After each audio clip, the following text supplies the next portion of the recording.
بسم اللہ الرحمن الرحیم۔ ایک صاحب کہتے ہیں کہ میں نے حج کے دوران اپنی زندگی میں ایک واقعہ دیکھا۔ اللہ اکبر! آج بھی سوچتے ہیں تو کانپتے ہیں کہ امریکہ سے ایک پڑھا لکھا جوڑا حج کرنے کی نیت سے چلا، اور جو وی آئی پی حج کا مرض ہے وہ وی آئی پی حج ان کے ذہن میں بھی تھا کہ وی آئی پی حج کرنا ہے۔ ان کو اپنے پیسے پر بڑا ناز تھا، چنانچہ چلے اور آ بھی گئے۔ اس گروپ میں تھے جس گروپ میں ہمیں حج کرنا تھا۔ ہم نے دیکھا کہ ان کی طبیعتیں ایسی تھیں کہ ہر چیز پر اعتراض کرتے تھے، یہ چیز اچھی نہیں۔ دونوں میاں بیوی جو چیز دیکھتے اس پر تنقید کرنے بیٹھ جاتے۔ لگتا ایسا تھا جیسے معاذ اللہ کوئی اللہ پر احسان چڑھانے آ گئے ہوں۔ اب ہوا ایسا کہ جیسے ہی ذی الحجہ کے ایام شروع ہوئے، 5-6 ذی الحجہ کا واقعہ ہوگا کہ اس کے خاوند کی طبیعت ذرا خراب ہو گئی۔ اسپتال پہنچا دیا گیا۔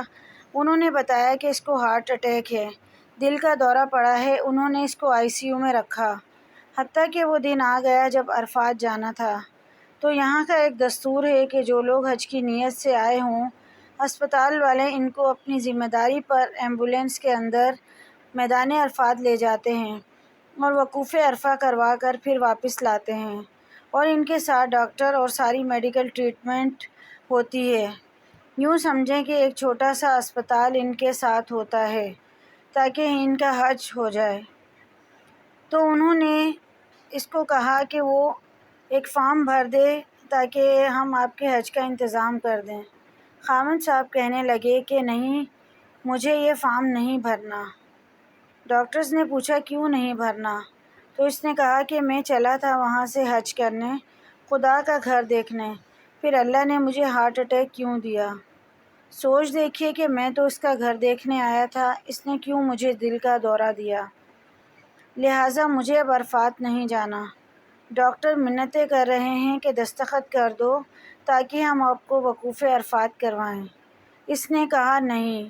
جب اس نے انکار کر دیا تو ڈاکٹر نے اس کی بیوی سے کہا کہ آپ تو خیمہ میں ہیں، جو معلم ہے اس کی عمارت میں ہیں، ایئر کنڈیشن کمرے میں ہیں، آپ دستخط کر دیں تاکہ ہم آپ کو وقوف عرفات کروا کر واپس لائیں۔ بیوی نے بھی کہا کہ نہیں، مجھے بھی عرفات نہیں جانا۔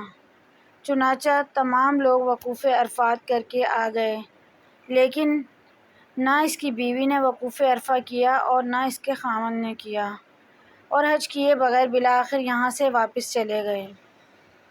منزل بھی سامنے ہے اور توفیق چھن گئی۔ یہ منظر ہم نے اپنی آنکھوں سے دیکھا۔ جو مال کے ناز پر آتے ہیں، اللہ قریب لا کر ان کو محروم لوٹا دیتے ہیں۔